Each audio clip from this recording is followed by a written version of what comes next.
ہوش آتے ہی میرا باقی کا پورا دن الٹیاں کرتے ہوئے گزرا تھا۔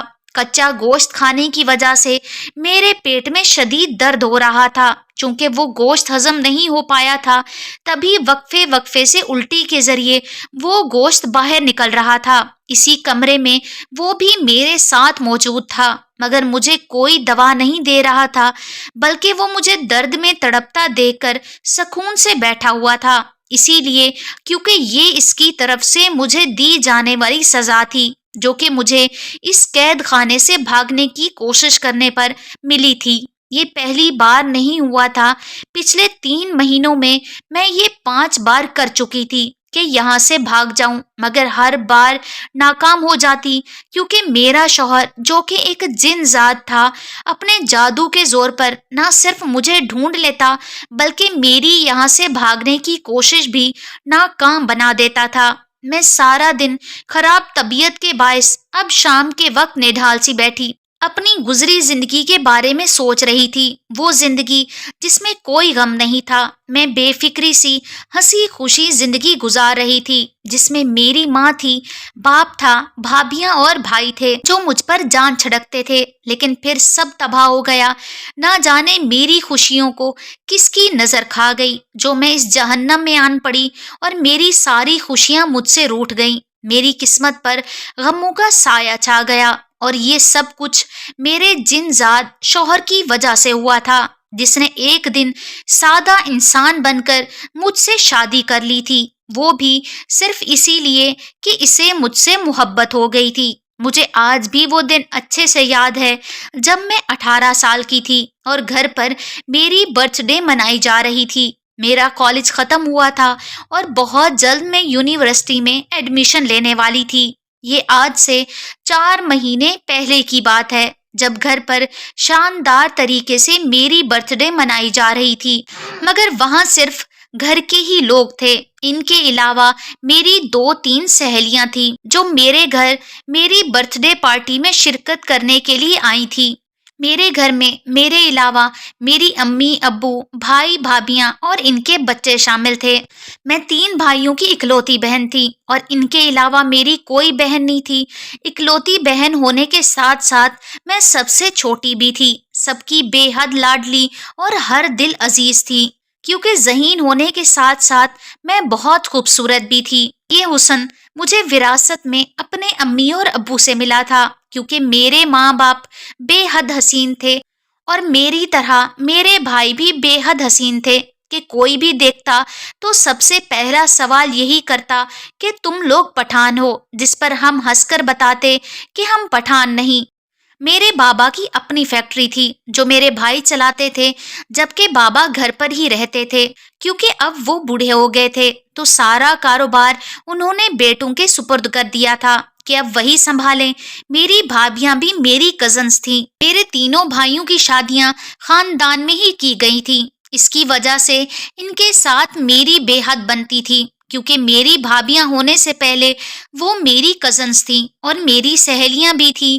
شادی کے بعد بھی انہوں نے کبھی مجھ سے روایتی بھابیوں والا سلوک نہیں کیا تھا، بلکہ وہ سب ہی مجھ پر جان چھڑکتی اور میں ان کی بے حد عزت اور احترام کرتی۔ میرے بھتیجے بھتیجیوں میں تو میری جان بستی تھی۔ میری زندگی بے حد حسین اور من موجی سی گزر رہی تھی، جس میں کسی قسم کا کوئی غم نہیں تھا۔ لیکن پھر میری زندگی میں غم کا ایسا سایہ پڑا کہ میری ساری زندگی اندھیر ہو گئی۔ اس دن میری سالگرہ تھی جو گھر میں منائی گئی تھی۔ شام کے وقت میری سہیلیاں میرے گھر والوں کی اجازت سے مجھے اپنے ساتھ لے کر ایک ہوٹل میں آ گئیں، جہاں انہوں نے میرے لیے ایک سرپرائز پلان رکھا تھا۔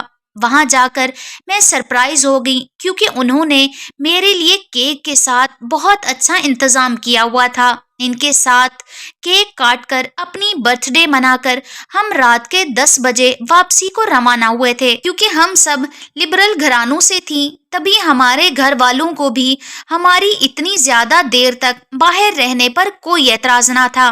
واپسی پر ایک سنسان راستے پر ہماری کار خراب ہو گئی تو ہم پریشانی سے کار کو چیک کرنے لگے۔ میں اور میری ایک سہیلی ایک طرف بیٹھ کر زور زور سے گانے گانے لگیں۔ تاکہ وقت جلدی گزر جائے، جبکہ میری ایک سہیلی کار کو چیک کر رہی تھی۔ ابھی ہم لوگ گنگنا ہی رہے تھے جب اچانک مجھے ایسا محسوس ہوا جیسے میری گال کو کسی نے چھوا ہو۔ میں نے ادھر ادھر دیکھا مگر آس پاس کوئی بھی نہ تھا، جس پر میں نے اسے اپنا وہم سمجھ کر جھٹک دیا۔ ہم پھر سے گنگنانے لگی، لیکن ایک بار پھر مجھے اپنے گالوں پر کسی کے ہاتھ کا لمس محسوس ہوا۔ میں بے ساختہ چیخ کر پیچھے کو جا گری تو میری دونوں سہیلیاں میرے یوں چیخنے پر میرے پاس آ کر پوچھنے لگی کیا ہوا، جس پر میں نے گھبراتے ہوئے لہجے میں بتایا کہ یہاں کوئی ہے جو مجھے چھو رہا ہے۔ میری بات سن کر وہ پہلے ایک دوسرے کو اور پھر مجھے غور سے دیکھتی رہی،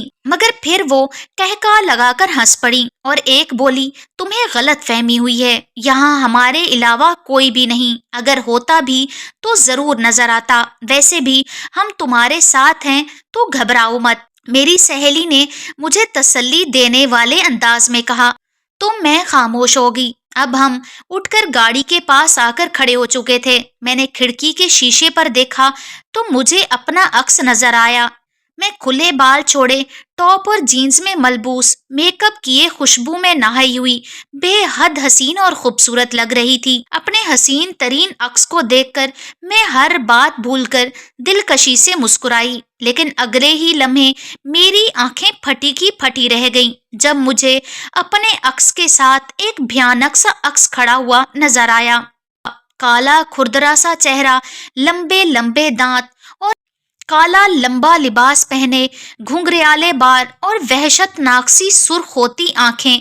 وہ شخص بے حد خوفناک تھا جو نہ صرف میرے پہلو میں کھڑا تھا بلکہ اب اس کا ہاتھ میری کمر پر حرکت کرنے لگا۔ میں خوف سے اس قدر ساکت ہو چکی تھی کہ میں رخ موڑ کر اس کو دیکھنے کی ہمت بھی نہ کر سکی۔ وہ اتنا خوفناک اور بھیانک تھا، اوپر سے اس کا میری کمر پر چلتا ہاتھ مجھے وحشت زدہ کر گیا اور میں بے ساختہ خوفناک عکس کو دیکھ کر آنکھیں میچ کر چیخنے لگی۔ ہوش تو تب آیا جب میں نے اپنی سہیلیوں کی پریشان کن آواز سنی جو مجھ سے پوچھ رہی تھی کیا ہوا، جس پر میں نے انہیں سب کچھ کہہ دیا، مگر انہوں نے میری بات پر یقین نہ کیا بلکہ اب کی بار بھی وہ میرا وہم قرار دے رہی تھی۔ میں ان کو یقین دلانے کی کوشش کر رہی تھی جب اچانک ہم کسی لڑکے کی آواز سن کر پلٹے جو پریشانی سے پوچھ رہا تھا کیا ہوا، مگر اس لڑکے پر میری نظر پڑی تو پھر واپس ہٹ نہ سکی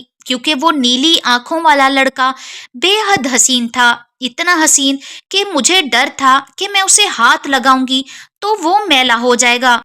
گھنی گھنی داڑھی اس کے گورے مکھڑے پر بے حد بھلی لگ رہی تھی۔ میں نے اس سے نظریں ہٹا کر اپنی سہیلیوں کو دیکھا تو وہ بھی حیرت سے اسے دیکھ رہی تھی، جس پر میں نے گلا کنگھار کر اپنے خوف کو چھپاتے ہوئے بس یہی کہا کہ ہماری گاڑی خراب ہو گئی ہے۔ پھر اس نے کہا اگر آپ کی گاڑی خراب ہو گئی ہے تو میں آپ کو ڈراپ کر دیتا ہوں۔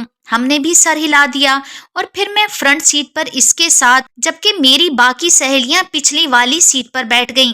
پہلے میری دونوں سہیلیوں کا گھر آتا تھا، تبھی پہلے انہیں ان کے گھر اتارا اور پھر وہ گاڑی کو میرے گھر کی طرف موڑ گیا۔ راستے میں اس نے بتایا کہ وہ بزنس مین ہے اور اپنے باپ کا بزنس سنبھالتا ہے۔ اس کا نام شمشیر ہے اور عمر 25 سال ہے، جس پر میں نے بھی اس سے اپنا تعارف کروایا، لیکن جس چیز سے وہ کچھ دیر پہلے ڈر رہی تھی اس کے بارے میں نہ بتایا کہ کہیں وہ مجھے بزدل نہ سمجھے۔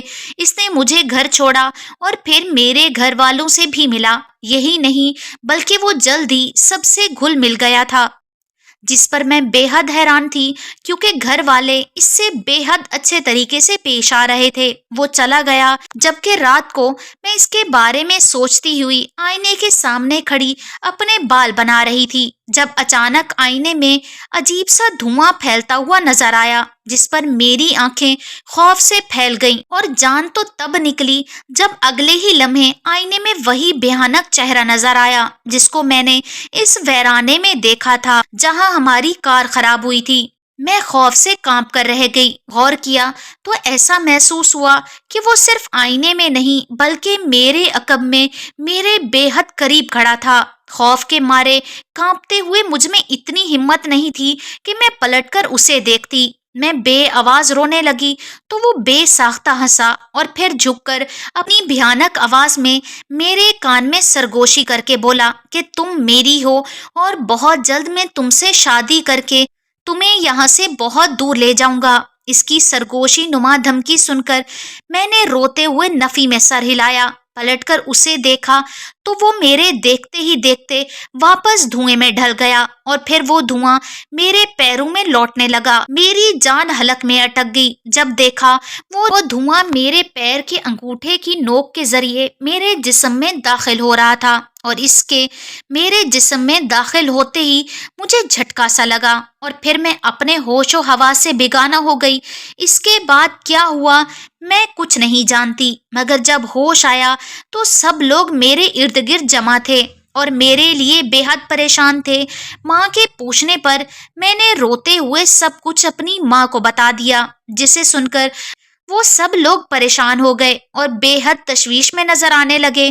میری ماں نے مجھے تسلی دی اور پھر آرام کرنے کا کہہ کر باہر گئی۔